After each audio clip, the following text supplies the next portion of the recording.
नमस्कार विद्यार्थियों, इंट्रॉपी की चर्चा चल रही है। आज हम इंट्रॉपी में चेंजेस के बारे में बात करेंगे। आइडियल गैस की इंट्रॉपी के बारे में बात कर चुके हैं, इंट्रॉपी ऑफ मिक्सिंग के बारे में बात कर चुके हैं, इंट्रॉपी के लिए अलग अलग कई तरीके की इक्वेशंस या रिलेशंस निकाल चुके हैं। आज हम चर्चा करेंगे कि इंट्रॉपी में परिवर्तन को हम किस तरीके से प्रैक्टिकली कैलकुलेट कर सकते हैं, क्या डाटा हमारे पास चाहिए या क्या रिलेशन यूज़ करते हैं। तो चेंजेस इन एंट्रोपी अलग अलग कंडीशंस में क्या है वो हम चर्चा करेंगे। तो पहला है वो स्थिति जबकि हम किसी लिक्विड को गर्म करें, पानी को जैसे गर्म करते हैं, तो गर्म करेंगे तो उसका टेम्परेचर बढ़ेगा। तो हम ये कह सकते हैं कि उसको हम T1 से T2 तक गर्म करें। तो ऐसी स्थिति में उसका इंट्रॉपी में चेंज क्या आएगा। तो यदि उसका मास जो हमने पानी लिया, द्रव लिया है, m है, स्पेसिफिक हीट S है, तो ऐसी स्थिति में हम इंट्रॉपी को क्या लिखते हैं, ds। ये हम इक्वेशन पहले निकाल चुके हैं, dq/T। और dq क्या होती है, mst या msdt। ये हीट कैपेसिटी के बारे में जब हम बात करते हैं तब वहां से ये इक्वेशन निकल के आती है, उसको हम यहाँ पर यूज करेंगे, q बराबर mst। तो ऐसी स्थिति में ds बराबर हो जाएगा, यानी change in entropy when a liquid is heated from temperature T1 to T2। ये हमारे पास सिस्टम बन जाएगा। तो ऐसी स्थिति में ये ds या डेल्टा S के लिए समीकरण आ जाएगी। तो ds को यदि टेम्परेचर पता है तो ऐसी स्थिति में इंटीग्रेशन करेंगे from temperature T1 to T2, तो हमारे पास ds या चेंज इन एंट्रोपी आ जाएगा इंटीग्रेशन ms dt/T। इसको हम इंटीग्रेट करेंगे तो टोटल चेंज इन एंट्रोपी आ जाएगा। तो हमारे पास 1/T, इसका मतलब ln T, तो ms ln T और T changes from T1 to T2। तो एक बार T2 रखेंगे और एक बार T1 रखेंगे, तो ऐसी स्थिति में हमारे पास चेंज इन एंट्रोपी के लिए ये समीकरण निकल के आ जाएगी, ms ln T2/T1। m पता है, मास पता है, स्पेसिफिक हीट पता है, और किस टेम्परेचर से किस टेम्परेचर तक हमने द्रव को गर्म किया है वो पता है। तो इस एक सामान्य सी समीकरण से हम चेंज इन एंट्रोपी निकाल सकते हैं when a liquid is heated from temperature T1 to T2। दूसरी स्थिति B, जबकि यदि हम उसको और गर्म करें, बॉइलिंग पॉइंट आ जाएगा और बॉइलिंग पॉइंट पर टेम्परेचर का इंक्रीज बंद हो जाएगा और प्रोसेस क्या हो जाएगा, conversion from liquid to vapour, द्रव अवस्था से वाष्प अवस्था में परिवर्तन होगा एट बॉइलिंग पॉइंट। उस समय भी हमें उसको बराबर से ऊष्मा देती रहनी पड़ेगी। टेम्परेचर इंक्रीज नहीं करेगा, लेकिन जो भी ऊष्मा दी जाएगी वो ताप में परिवर्तन तो नहीं लाएगी, लेकिन उसकी अवस्था परिवर्तन में काम आएगी। तो वहां पर भी एंट्रोपी में चेंज आएगा। तो सेकंड ऑप्शन हमारे पास बनता है when a liquid is converted into vapours. तो ऐसी स्थिति में हम LT या लेटेंट हीट यूज करते हैं, लेटेंट हीट ऑफ वेपोराइजेशन, और ये किसी एक पर्टिकुलर टेम्परेचर पर ही होगी, T पर, ठीक है ना। तो हमारे पास इक्वेशन क्या बनेगी, dq रिवर्सिबल। तो दूसरी स्थिति हमारे पास आई जबकि हम कन्वर्जन कर रहे हैं लिक्विड से वेपर में, यहाँ पर latent heat of vaporisation use किया जाएगा और उसके लिए dq, ये इक्वेशन हम पढ़ते हैं mLT, इसको हम यूज करेंगे ds बराबर dq अपॉन t में, और हमारे पास समीकरण आ जाएगी ds बराबर mL अपॉन t। यहाँ पर latent heat of vaporisation use किया जाएगा। तो यदि किसी द्रव को आप गर्म करें, पहले तो टेम्परेचर भी बढ़ेगा और गर्म करेंगे तो वेपोराइजेशन भी होगा। तो ऐसी स्थिति में हम दो बार उसकी चेंज इन एंट्रोपी निकालेंगे, एक बार पहले जबकि उसका टेम्परेचर बढ़ रहा है और दोबारा तब जबकि उसका कन्वर्जन हो रहा है, तो फिर वो टोटल एंट्रोपी चेंज निकल के आएगा। तीसरी स्थिति है कि हम eight constant volume change in entropy at constant volume कैसे निकाल सकते हैं।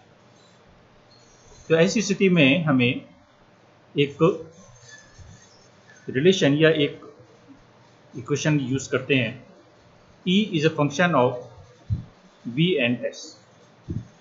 E क्या है? एनर्जी। एनर्जी वॉल्यूम और एंट्रोपी पर निर्भर करती है। इस स्टेटमेंट को हम लागू करते हैं या यूज में लेते हैं। तो DE क्या हो जाएगा? Change in entropy.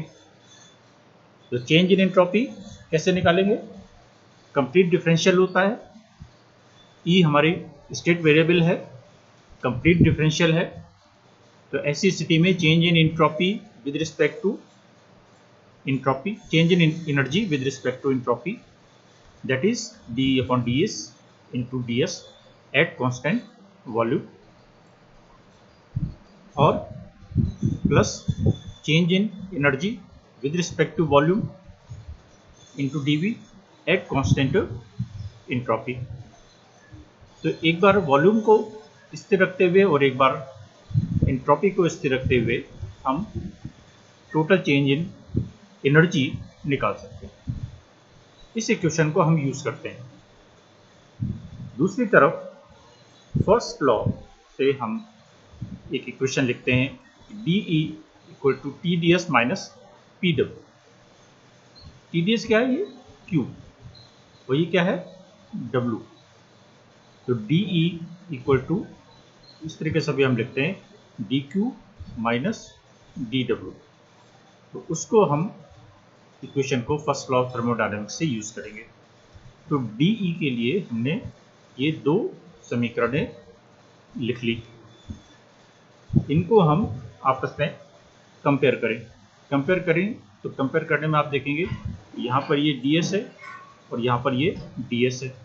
तो इसका मतलब ये variable del E upon del S इसके बराबर हो जाएगा, T के बराबर हो जाएगा। यहाँ पर ये dB है, ये dB है। तो ऐसी स्थिति में del E upon del V किसके बराबर हो जाएगा? माइनस T के बराबर हो जाएगा।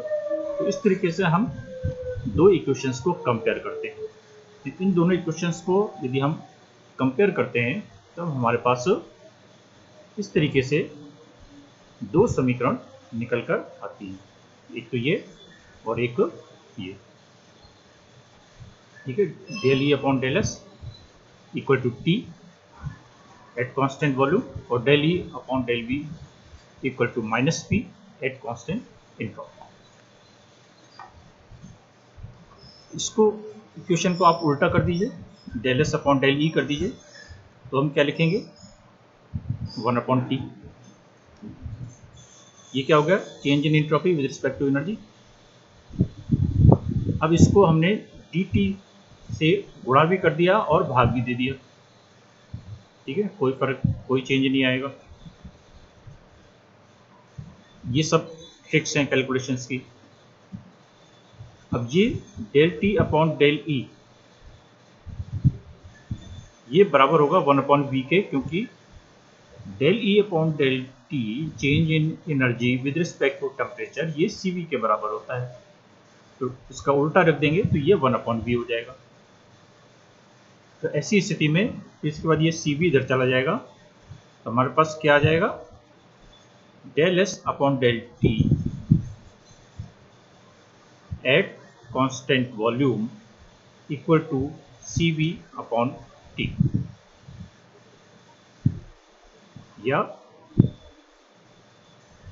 D S equal to C V D T upon T, या C V D L N T. तो ये हमारे चेंज इन एंट्रोपी निकल के आ जाएगी एट कांस्टेंट वॉल्यूम। ये change in entropy at constant volume. इसको हम इंटीग्रेट भी कर सकते हैं within limits 0 to T, यानी टेम्परेचर 0 टू टी ले लें या T1 से T2 ले लें। तो इसको हम इंटीग्रेट भी कर सकते हैं और उसको इस इंटीग्रेशन के फॉर्म में भी लिख सकते हैं। हमारे पास समीकरण बन जाएगी ST माइनस S0 या ST2 माइनस ST1, कोई भी दो टेम्परेचर लें, CVDlnT change in temperature from 0 to T या T1 से T2।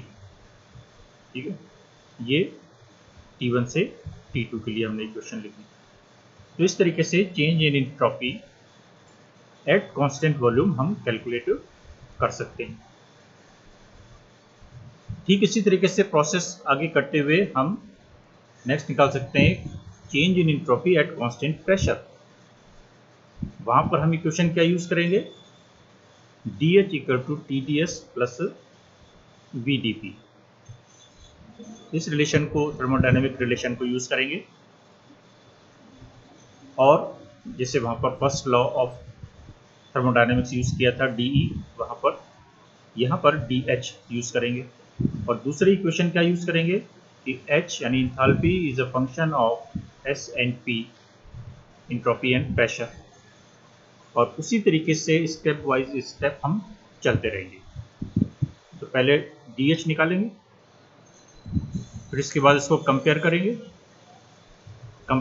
तो ये DS और DS, ठीक है ना, ये DS और ये DS, तो क्या रह जाएगा, del H upon del S equal to T.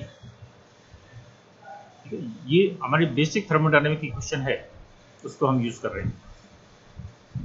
तो सेम उसी तरीके से चलेंगे, यहाँ पर भी हम कंपेयर करेंगे कोफिशिएंट्स को, और हमारे पास रिलेशंस क्या आएंगे, del H upon del S equal to T और del S upon del H at constant pressure equal to 1 upon T. इसको उल्टा कर दे तो,